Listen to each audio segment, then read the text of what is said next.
This episode of Around the Oval is brought to you by Todd Pennington with Renovation Mortgage.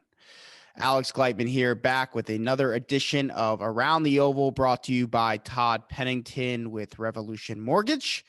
We are keeping things in the family once again this week. We are about a month away from Ohio State spring practice starting. Winter workouts started, I believe, on February 1st, which was a couple weeks back. So kind of in this middle period where we're waiting for spring ball to start. Everyone's starting to get the itch for football again. We're far enough past Ohio State's national championship loss to Alabama to start thinking about next year. And so with that said, as I mentioned, we're keeping it in the family this week. We bring on Tony Gerdeman, our beat writer and our I would say go-to guy when it comes to the Buckeyes and team coverage on Buckeye Scoop. Tony, thanks for joining the show tonight. Absolutely. My pleasure. Yeah, so let's get into this. I want to just go quick hitters through all the different position groups. You and I go back and forth on some of our thoughts, and we'll start with the position group that I think will have the most eyeballs on it this spring and maybe even to fall camp. We'll see what Ryan Day does there. But quarterback, you got C.J. Stroud and Jack Miller coming back, neither of whom I don't think either threw a pass this past year, although both of them played a little bit, not as much as I think Ryan Day would have liked, given some games being canceled, some games being a little bit closer than the Buckeyes would have liked earlier in the season. And then you got Kyle McCord, true freshman, in my opinion, a five-star type of talent coming in January to compete with those two guys. Obviously, a couple of walk-ons in the room as well. Don't want to dismiss those guys. You never know. But I think it's a three-man battle at quarterback. What are your thoughts on the quarterback position heading into spring ball? It's going to be interesting to see how Ryan Day spreads out these reps because I think from what he said, he's going to have C.J. Stroud and Jack Miller get the same amount of reps, and then you've got Kyle McCord behind them. So I'm thinking maybe like a 40-40-20 and see if Kyle McCord can work his way into earning more reps. But yeah, I think this is the first time since 1971 where Ohio State returns no passes from anybody. So, that's 50 odd years. And it's going to be interesting to see how that shakes out. I think it's a very talented room. It's probably one of the more talented rooms they've had over the last, 25 years, but it's all just potential at this point. So yeah, I would expect almost no movement in terms of the depth chart this spring because there's no reason to. You want to keep everybody hungry and confident, or you don't want to crush them that there's no chance you can win this job. You want to keep everybody's spirits up in terms of winning in the fall. And I don't think anything will be decided this spring, and it would be almost crazy for Ryan Day to announce anything. And I was on another show on Wednesday, and I said, reminded people that Justin Fields wasn't even named the starter in 2019 until like 2 weeks before the season. So before the season started. So Ryan Day is not going to give anybody the nod there if he didn't give it to Justin Fields.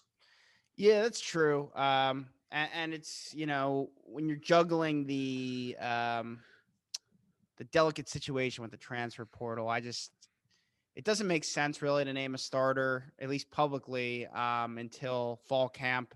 You do want that guy being the guy working the prime reps leading up to the season, especially that no one has thrown a pass at the college football level. So it's a tough thing for Ryan Day to have to go through. And I'm trying to think back. I mean, yes, he didn't name Justin Fields, but everyone knew Justin Fields was going to be the guy. And then you had JT Barrett before that. And I would say, I guess must have been the 2014 season when after Braxton got hurt, where you were sitting there kind of being like, okay, who's the quarterback position is uncertain at Ohio State. I think that was the last time, 2014, which is now 7 years ago. And so I don't want to say it's scary because I think, as you pointed out, it's a very talented group. And with the talent Ohio State has around that quarterback, you or I might be able to play quarterback and win 7 or 8 games for the Buckeyes, just handing the ball off and throwing some quick passes. So, it's going to be interesting to see. I think C.J. Stroud is the front runner, the leader in the clubhouse, and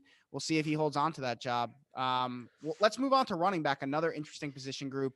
Trey Sermon, who emerged as the guy late in the year, moves on. Master Teague is back. Mayan Williams is back. Steele Chambers is back. Marcus Crowley is back. That group, I think, we've seen some flashes out of a few of those guys, but nothing to say, okay, we got ourselves a running back here. But then you got Travion Henderson, who's a 5-star talent in the 2021 class. Evan Pryor, a top 100 talent in the 2021 class, both freshmen enrolling early who are coming on campus, not to be on the scout team. They're trying to play right away. So what's your take on the running back group? Well, I'll be interested to see what Master Teague looks like another year removed from his injury. This is a guy who I think has rushed for 1,400 yards the last couple of years, so he's done it.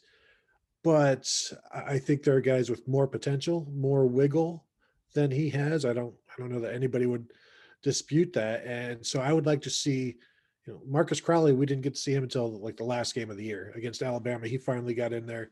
Steele Chambers looked good when he was in there, but he has some issues holding onto the ball.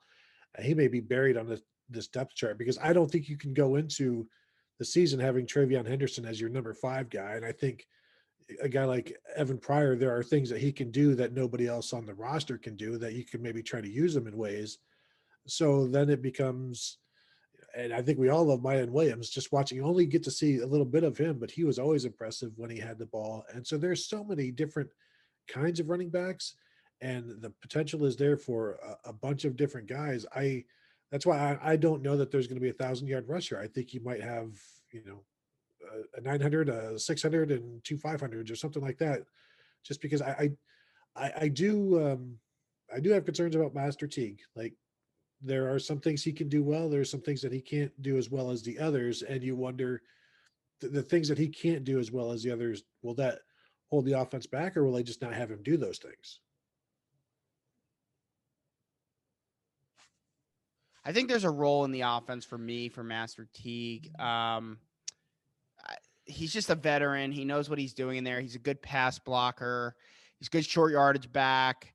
I just think he's a north and south guy, and he gets what you give him. He gets what the line gives him. I don't think he gets that much more. I mean, he does. He's shown the straightaway speed to be able to break away, which I think is important, but he doesn't have the lateral movement, the lateral quickness, the wiggle, if you will. And I think Master Teague's going to start the season as a starting tailback, but I don't know if he's going to end the season as a starting tailback, similar to this year. So it's going to be interesting to track and watch. But one group where I don't think we have to worry about, things too much is the wide receivers. And this is a stacked group who's added, they didn't lose anyone really from last year's group, anyone significant, and they've only gained more talent. So, I mean, real quick, receivers, what are you thinking? I'm thinking you've got 2,000-yard guys there with Chris Olave and Garrett Wilson, and then a bunch of other guys who could be that if they had the opportunity. I think we will probably get back to seeing the 6-man rotation that they've done in the past. I don't know how much they'll want to take Olave and Garrett Wilson off the field, but I do think they'll be able to do it more this year than certainly they were last year, because if you've got Jackson Smith and Jigba again, if he's in the slot, you're going to want to play him and you're going to want to rotate him with Garrett Wilson. But then maybe they're going to move guys all around, like we've seen with Alabama, moving Devontae Smith and John Mechie all over the place and Jalen Waddle. It's like the Z doesn't necessarily have to be, Chris Olave doesn't necessarily have to be outside all the time, and Garrett Wilson doesn't necessarily have to be inside all the time. And so they'll move some guys around. But I also think we do want to see more of Julian Fleming. He had some flashes there. We do want to see G. Scott. He didn't have a catch last year. I'm sure that is one thing that is driving him this year. And of course, Emeka Egbuka, freshman this year, and there's been plenty of reports on the Ask the Insiders board about Marvin Harrison looking rather, imposing in workouts, and there's just a number of guys that you almost need 3 football fields for all of them, and it's a good thing they've got 3 quarterbacks. Yeah, definitely. I think the receivers, it's going to be a big help to whoever the quarterback is. Having veteran guys and very talented guys is going to make your job a lot easier as a quarterback. And that's going to be one advantage of Chris Olave returning, in my opinion, a surprise return for this year. But the other thing that I think is going to be interesting to watch is how does Chris Olave negatively affect potentially that wide receiver room. I mean, how strong is that culture? You got guys like Julian Fleming, who was probably ready to slide right into that starting role. And now, as a 5-star guy, top 10 talent coming out of high school, he's relegated to maybe at best the third receiver, maybe. And I would say Jackson Smith-Njigba is ahead of him at this point. So you're talking, he's in that fourth slot again, just like he was last year. And, I think this is a guy who probably in his mind was hoping to come to college for 3 years and then go on to the NFL. And not everything goes as planned, but it's going to be interesting to see how the dynamic of that room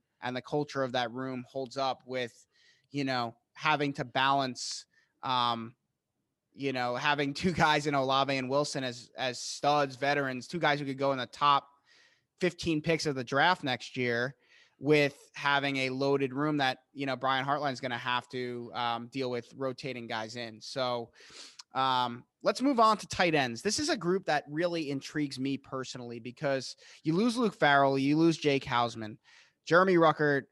Ryan Day is probably saying his prayers every day. Thank goodness he came back. So that gives you one, I think, very, very good tight end, maybe great tight end. But the Buckeyes like to play a lot of 12 personnel. They like two tight ends, especially in the running game. And that means a guy, like Cade Stover, who switched over from defense a couple years ago, a guy like Joe Royer, who I don't even know if he played a snap this past year. If he did, it was maybe just a couple. And then, they have Corey Rao, who was a grad transfer walk-on from SMU, who I think is better than your standard walk-on. He does have experience. So you have those three guys, none of them with a ton of experience at this level. You bring in Sam Hart, who is enrolling early. What's your thoughts on the tight end position? I mean, is this the year we finally get to see Jeremy Ruckert and a tight end featured in the passing game? Do the Buckeyes have enough talent and depth to be able to utilize the tight ends the way they have, since Urban Meyer got to Columbus? We're talking about how do you keep all of the receivers happy, and then you throw in Jeremy Ruckert might, 35 catches, something like that. I think he would warrant that. Will that happen? We'll see. I do wonder about the 12 personnel. If they is Cade Stover that guy? I think he needs to be, because he's moved around, was a linebacker, then a defensive end. If tight end isn't his final home, then you're you're thinner there than you were before. And we'll see what Sam Hart and Joe Royer can do. I mean, Mitch Rossi as the tight end / fullback walk-on played more than Stover last year and was in there at times, like during a real game. And so we'll see maybe where he is. But I think it needs to be like Cade Stover needs to step up. And we got to see him in one spring practice last year, and he was catching the ball over the middle of the field. He's an incredible athlete. We know that. So the potential is there. I mean, he was a very good running back in high school as well, if I recall. And, he's all of 6'4", 250, and it's all there. And now a full year as a tight end. I think if he's the number 2 guy and has earned it, it isn't just number 2 by default. I think that's, a good sign. If he gets passed by, then maybe, I don't know if that's as much, oh boy, look at Joe Royer, as it is, he passed by Cade Stover because it just didn't happen for Stover. And then it becomes, how much 12 personnel can you run? How much do you want to run? You've got 3 receivers, 4 receivers that you want to throw out there. You got, like you said, you got guys that you have to keep happy. And I know they love that 12 personnel. I wonder if it's going to love them back this year. Yeah, I could see the tight end being a spot they go to with a grad transfer portal situation. I think just getting even a guy who could come in there and just block really well, I think that could be really valuable for this offense. So we'll keep an eye on that. But talking about another group who's going to do plenty of blocking, the offensive line, they do lose consensus All-American, 2-time All-American Wyatt Davis at right guard. They also lose their starting center for the past couple of years and Josh Myers, but they do bring back Thayer Munford. Thank you, NCAA, for granting everyone an extra year of eligibility. Nick Petit-Frere is coming back after a breakout junior season. And then, of course, Harry Miller, the left guard, who missed some time at the end of the year. He'll be back. It's uncertain if he's going to have a starting guard spot? Is he going to move over to center? Is he going to be a starter? He didn't have the best of years, I would say, but I think everyone's still bullish on his future inside the WAC. And then you add in Matt Jones and DeJuan Jones and a few other guys in there. And I think Ohio State's offensive line is going to be, honestly, I think it's going to be Paris Johnson. I can't believe I forgot about him, but I think this group has the potential to be better than last year's group. I don't think this year's I think they were solid.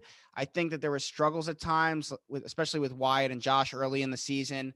It could just be the nature of how this year went. But what are your thoughts on the offensive line and the prospects of them being, maybe an improvement over maybe last year's line, the year before's line?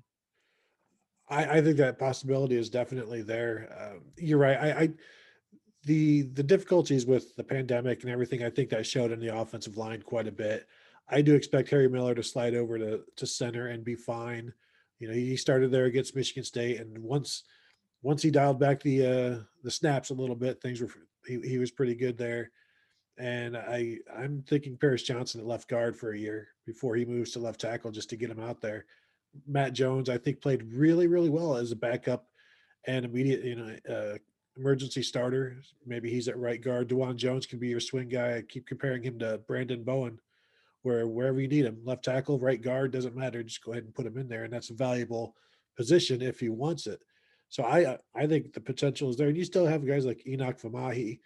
Max Ray played well in a start last year, and I think he's heading into his fifth year. Just a veteran guy, like a Gavin Cup, wherever whatever you need from him, he can go in there at a moment's notice and provide just veteran off the field weight room guys. And so I think there's just a number of talented guys. Luke Weipler, wherever he is he the center of the future after Harry Miller. And so they've built the offensive line to where they have a number of guys they can turn to. And it's, in years past, it's like they've got maybe a top seven. And here, I think they can go 8 or 9 deep and feel pretty good about it. And don't forget about Donovan Jackson, incoming Yeah. freshman, who I think could be ready to play right away. So I it's think going he to can be, play tackle too. yeah, I think he could. I think he can absolutely play right tackle. I mean, he doesn't have a quote unquote left tackle body, but he's got the feet to play outside. So it's going to be interesting to see how he slots in. And I think they're very deep. They're very talented. Of course, you never know after spring ball, do some guys choose to leave and transfer? And you mentioned a lot of guys, some older guys who may want the opportunity to go play somewhere and start right away. And so you have to watch that. But I think this is a solid group. And on the defensive line, it was interesting. Last year was the first year in quite some time we didn't have a Bosa or a Young being that edge threat. You also, I think you were stronger inside. I mean, they weren't as deep as they were in years past, but Haskell Garrett and Tommy Togiai were a dynamic duo. And Garrett's back, which is huge for Ohio State. Togiai's gone. And on the edge, Ohio State really only loses Jonathan Cooper, who I think had a really good year, but you get Zach Harrison back. It's year 3. I mean, he's got to get to that potential that he was supposed to reach as a 5-star top 10 prospect coming out of high school. You got Tyreek Smith, who I really thought was starting to break through at the end of the year before he had to miss the national championship game due to COVID protocols. And then, Javonte Jean-Baptiste is a solid player. You got some other guys returning, and then you bring in Jack Sawyer, possibly JT Tuimoloau to this offensive or defensive line. Outlook on the defensive line. What are your thoughts? I'm interested to see how this defensive end rotation works and whether Jack Sawyer can get into it, because you're talking about they've got 3 fourth-year guys and Tyreek Smith, Tyler Friday, Javonte Jean-Baptiste, and then you've got Zach Harrison in there as the junior. So that's your top 4 right there, and that's usually about the extent of the rotation. And it takes a talented guy to work in there as the 5th guy. And so can Jack Sawyer boot somebody out? But then again, all of these guys have had injury issues as well for the most part. Tyler Friday has missed games each year. Tyreek Smith has had his little issues. Um, I do expect Zach Harrison to begin to, look like what we've expected. And I think I don't know that people are taking into account just how difficult last year was for players and for development. And so when people are down on players, it's like, well, just let's see how things go this year with as close. I mean, it's not even. I mean, they're still doing all these different COVID protocols. They're still in small groups, so it's not like things are back to normal by any means. But at least they're continuing to work and progress and get better. On the inside, if they had lost Haskell Garrett, then this defensive line would be in a really bad place. And so they've got him. They've got Teron Vincent. I wonder if they play next to each other or if they continue to stay both at the 3 tech. I think maybe some of that depends on Antoine Jackson, Jerron Cage, both at nose tackle. What can they do? Ty Hamilton, where does he figure in? So, and then the two young guys, Mike Hall and Tyleek Williams at defensive tackle on the inside. Can one of those guys step in? So I do think things are a little bit better than they were looking, a month ago when you weren't sure who was going to be coming back, and losing Tommy Togiai it's still going to hurt, but they do have some options. And, Haskell Garrett back for another year, leading everybody up front. I think I'm not too concerned. I think I was more concerned about the interior heading into last year than maybe this year, which sounds crazy but we didn't know about Haskell Garrett at this point last year. I mean, nobody considered him. Nobody said he's going to be an All-American this year, and he did. So maybe there will be another surprise like that. Yeah, Teron Vincent had a pretty bad shoulder injury that he was still recovering from last year, and I think that's the X factor to me, Teron Vincent, and I also could see, depending on how some of those guys you mentioned shake out, can Tyler Friday slide down a little bit? Can Jack Sawyer slide down a little bit? If they get JT Tuimoloau, I see him potentially playing inside. And talk about the Rushman package. They haven't really done that as much with sliding the DNs inside, because the guys they had this year, Togiai and Garrett, were so good at rushing the passer. Why do you need to bring in a smaller body guy if those guys can do it? So I think that's something to watch. Do they slide down a couple ends situationally every now and then and help get those guys on the field as well? So linebackers, a group they were wiped clean though. They lost. I would call it their top 4 playmakers: Justin Hilliard, Baron Browning, Pete Werner, and fan favorite on the scoop, Tuff Borland, who I think probably gets more flack than he really deserves. But it's going to be interesting because you got 3 guys who have been waiting their turn: Kevon Pope, Dallas Gant, Taraja Mitchell. But I know that Ohio State's really high on some young guys: Cody Simon, Tommy Eichenberg, Reed Carrico's come in. Craig Young is a guy they like a lot. Mitchell Melton. No one talks about Mitchell Melton, but I know Ohio State really likes Mitchell Melton. Does Court Williams stay at safety? Does he move down? Like, there's a lot of potential with this linebacker group and a lot of talent in that room, but there's also a lot of question marks. Do you see it? Is it chalk? Is it the 3 guys who have been waiting their turn? Is it, does someone else emerge? Like, how does this work? How do you see this working out?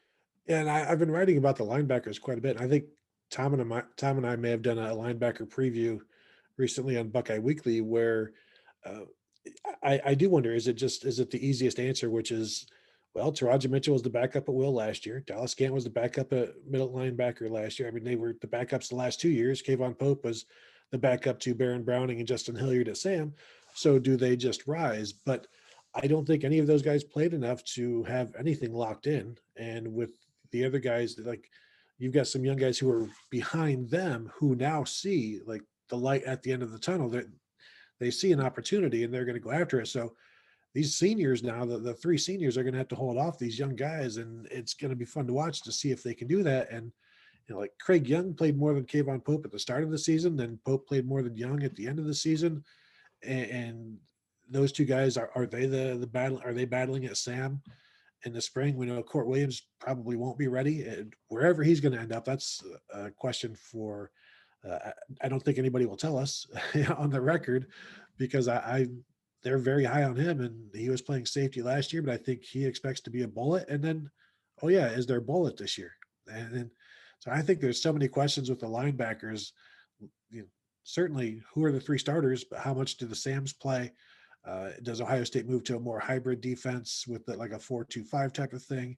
I think there's a bunch of questions, and maybe the answers depend on how well the linebackers play, because that's what it's. I mean, that's why Pete Werner pretty much killed the bullet because they didn't need the bullet in 2019 because he could do all of that and kind of went away from it last year. Do they need to go back to it because they don't necessarily have the guys? But then you look at a guy like Craig Young, who's an incredible athlete, very fast, tall, lanky, can do many different things, could maybe be a hybrid linebacker himself. And so, yeah, I think there's a lot to shake out.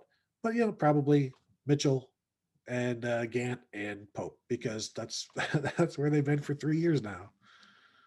Yeah, I'm excited to see how that group goes, and I know there's still the Henry 2020 possibility out there if things don't work out with Alabama, which I think they will, but you never know. So it's going to be a group that is worth watching throughout the spring and fall.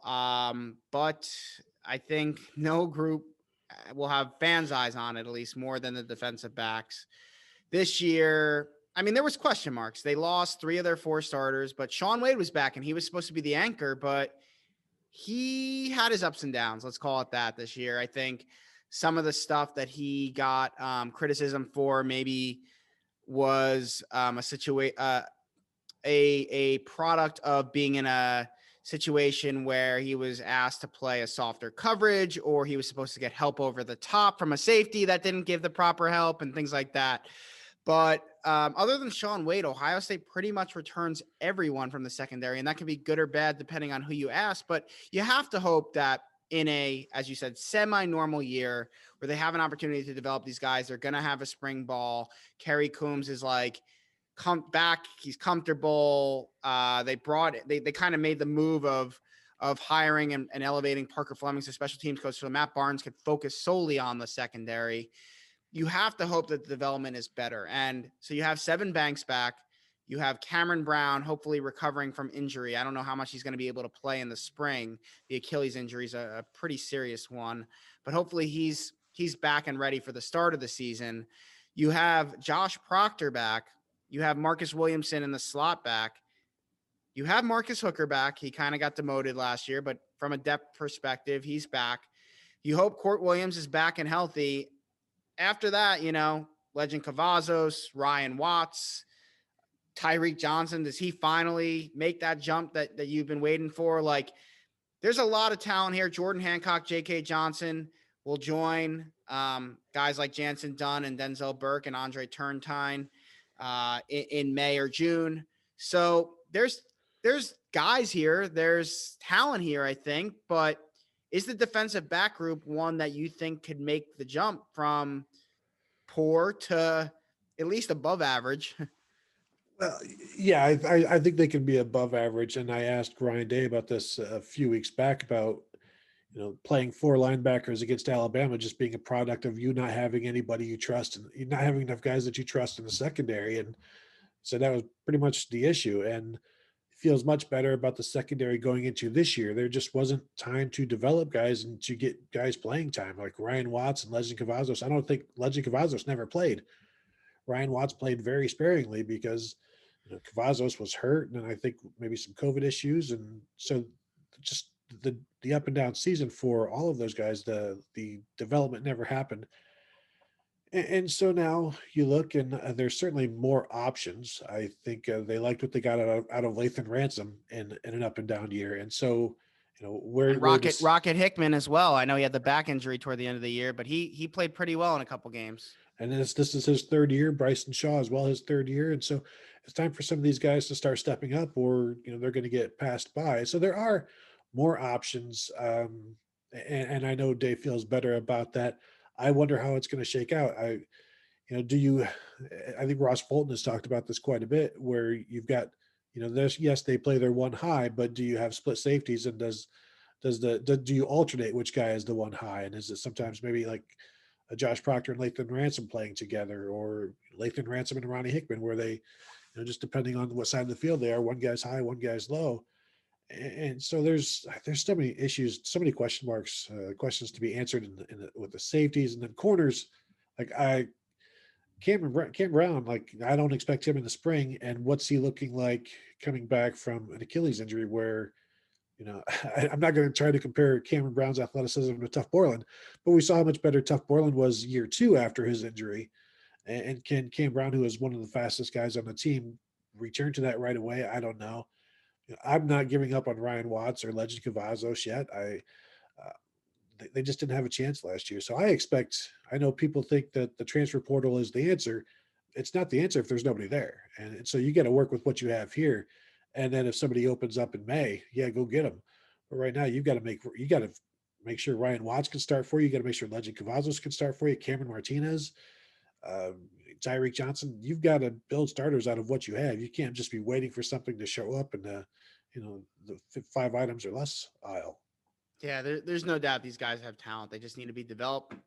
They didn't really have the chance to do that last spring, and that was critical for that younger group, losing Jeff Okudah, Damon Arnett, and Jordan Fuller. So, and then, Sean Wade was opting out, and then he was opting back in, and it was a season, and there was no season. It was just crazy. So let's give Kerry Coombs, let's give, everyone in that room a chance to have this offseason to show who they really are. And then we'll see after next year where things stand. Last group, and then we'll bring it home. Special teams. Maybe something we haven't talked about enough. Blake Haubeil, I was actually surprised that he was moving on, especially the way, he had to miss the national championship game. I thought maybe he'd take advantage of that fifth year. I thought Drew Chrisman would probably go. He's done pretty well. I thought Haubeil had a little bit more to prove, but both of those guys are gone. Luckily, Ohio State does have Bradley Robinson taking advantage of the extra year at long snapper, even though Rowan McCullough, I think, could do a fine job. So they're good at long snapper, but punter and kicker, you're going to have Jesse Mirko, an Aussie coming over from Pro Kick Australia, 24-year-old freshman. So a little bit of a more mature guy. You got Michael O'Shaughnessy as well, a walk-on punter who is back. And then a kicker, you got a couple guys who were in the program last year. But I think Jake Seibert seems like he's going to be the guy. He kicked in the national title game. So thoughts on special teams? Is this a concern for you heading into this year? It sounds strange to have 2 new starting kickers and say, no, it's not much of a concern. I think one, Ryan Day doesn't want to kick field goals, so that lessens that concern. Number 2, he doesn't want to punt either, but I think maybe I'm just biased. You got an Australian punter, things are going to work out for you. And just based on the history at Ohio State with Australian punters, the evidence of one, Cameron Johnston, and we've seen so many of these guys be successful right out of the gate. Cam Johnston did it for 4 years at Ohio State. No reason to think Jesse Mirko can't do something similar. That's what Pro Kick Australia does. They just send guys to be successful, and so that's what Ohio State is expecting. I would like to see an improvement in the return game. I mean, that would be something, anything, any type of a kick return. Just maybe just try it. Let's see what happens if they just try some kick returns. I think Garrett Wilson is fine as a punt returner. I don't know that I like him back there just because of the value that he has on offense. I think he's a quality. He's an aggressive and secure returner. He catches the ball and he's good with it. But I would like to see somebody dynamic. Ohio State has enough athletes. I just don't think Ryan Day. I think they think the 25-yard line is plenty, which it usually is. I mean, they only need to go 75 yards for a touchdown, and with this offense, that's not that hard to do. But maybe they get more aggressive with the kick returning now with new starting quarterbacks. Yeah, the return is. It's crazy that since Jalen Marshall, they haven't really had a dynamic returner. I do think Garrett Wilson's been pretty good, but understand the concerns there. I think they got to start letting some younger guys. I know they don't trust them, but I think they got to start letting some younger guys who maybe that's their way to see the field, make some plays. Let them make some plays that way, and you live with some of the mistakes. But I mean, that was a great breakdown, Tony. I'm going to ask you a couple more questions to bring it home. We're going to start biggest question marks heading into spring ball position group. We're going to put you on the spot. Offense and defense. What are your biggest question marks? I think the only question mark on offense is quarterback, and then also the second tight end. And so if we're going to weigh those two, the quarterback position or the number 2 tight end, I think the quarterback position wins out there on offense. I like the talent. I think any of the 3 guys would be fine and could win 10, 11 games at Ohio State because of everybody around them, but none of them have done anything.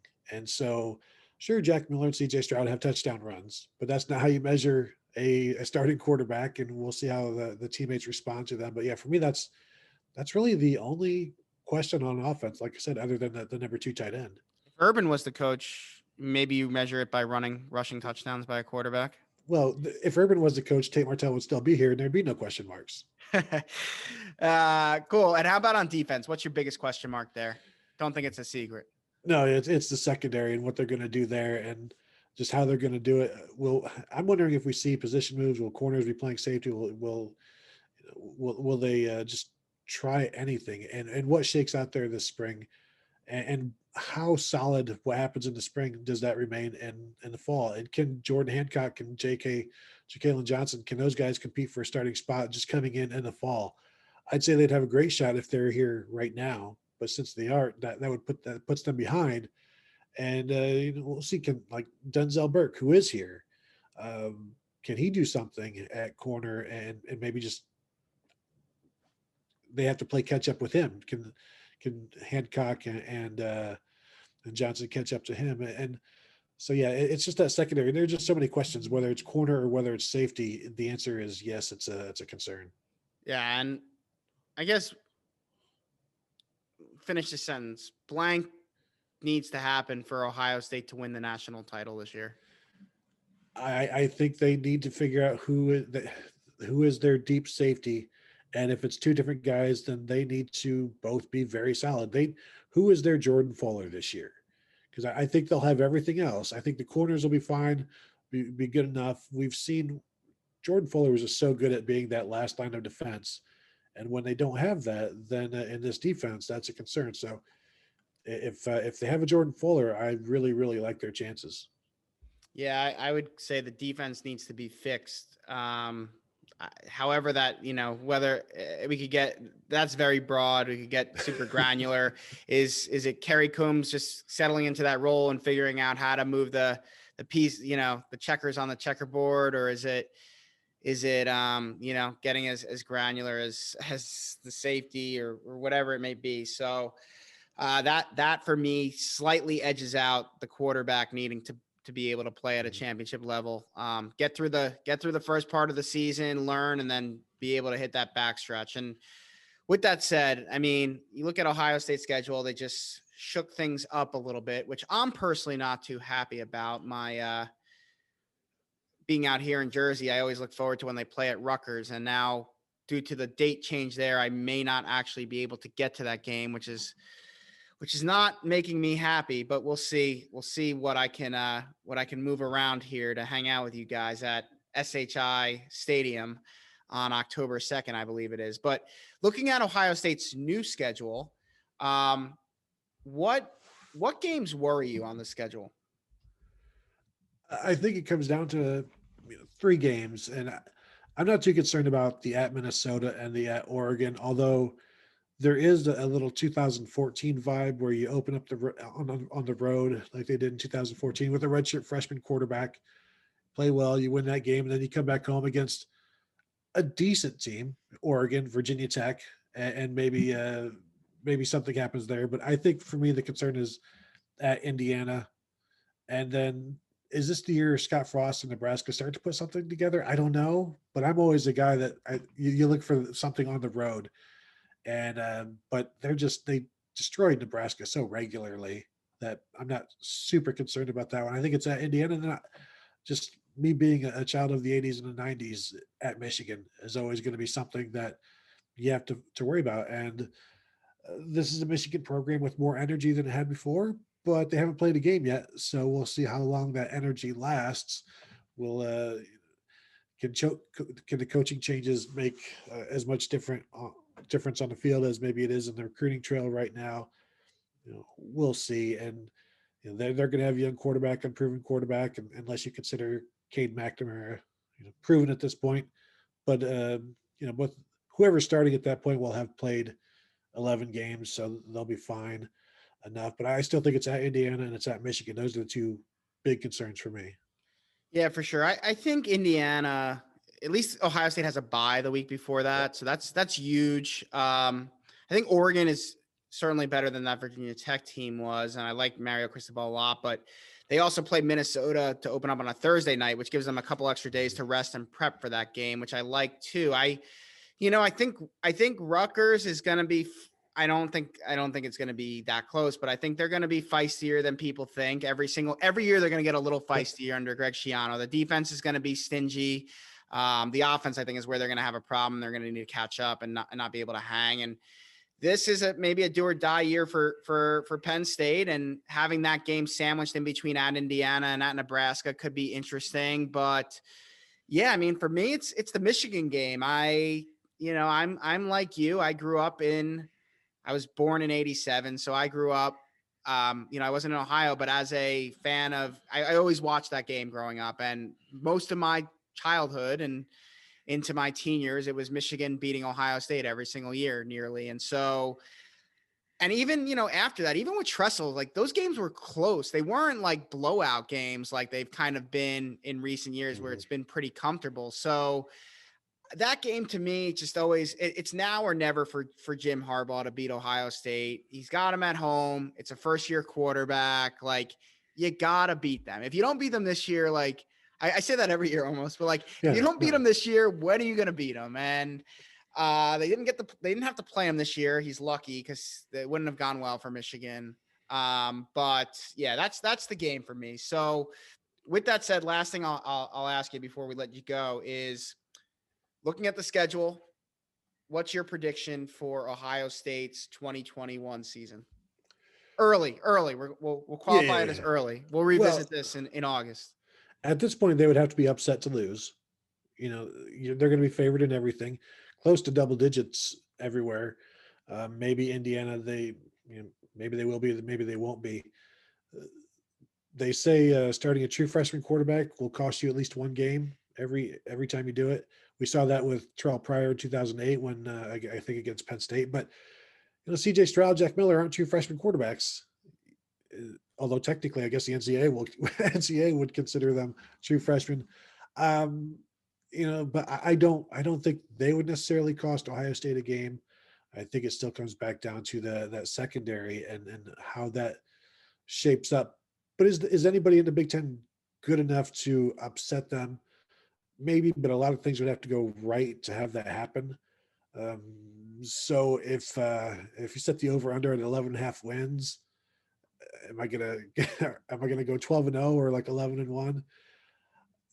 I guess if you go 11-1, you have to assume there's going to be a loss, and you say, well, who to? And you're like, I don't know, somebody. And so I guess earlier I've been saying that the last 2 years also. Yeah, but I'll just 12-0. I mean that's the. If we're going to go chalk, it would be 12 wins in the regular season. And so I guess I'll go there right now. Sure. Thanks. Yeah, it's hard for me. I want to just say 11-1 just because of everything you just said. But where? But I keep saying that every year, and then they just keep going undefeated. So I want to say 11-1, and then they still go to the Big Ten championship and win that and round into the team they're supposed to be by the end of the year and make the college football playoff. And then who knows from there? It's all matchups and things like that. But yeah, it's like where? I mean, I see Oregon.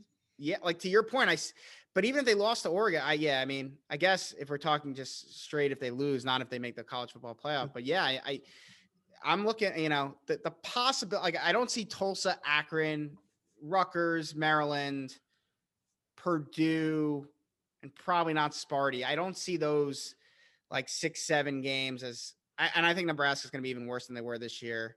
So there's 7 games there that I am automatically taking off the table. I think Minnesota is still going to go backwards, and that's game 1. I think Ohio State will be hungry for that one. Might be closer than you'd like just because of all the new pieces. And so, yeah, I mean, it's Oregon, it's Penn State, it's Indiana, and it's Michigan for me. And so I guess there could be a loss in there. Obviously, Ohio State fans are hoping it's not Michigan, but I don't know. We'll see. It's going to be interesting, but let's get through the spring first. I can literally analyze the schedule all night, but Tony, thanks again for joining us. Really appreciate the time. We kept you a little bit longer than I would have liked, but definitely we'll bring you back soon as we get into spring ball. Sounds good. Thank you. This episode of Around the Oval was brought to you by Todd Pennington with Revolution Mortgage. If you've been thinking about refinancing or buying a house, Check out our sponsor, Todd Pennington with Renovation Mortgage. They offer low rates for refinancing and home purchase loans, including first-time home buyer programs, down payment assistance, and cash-out home equity loans.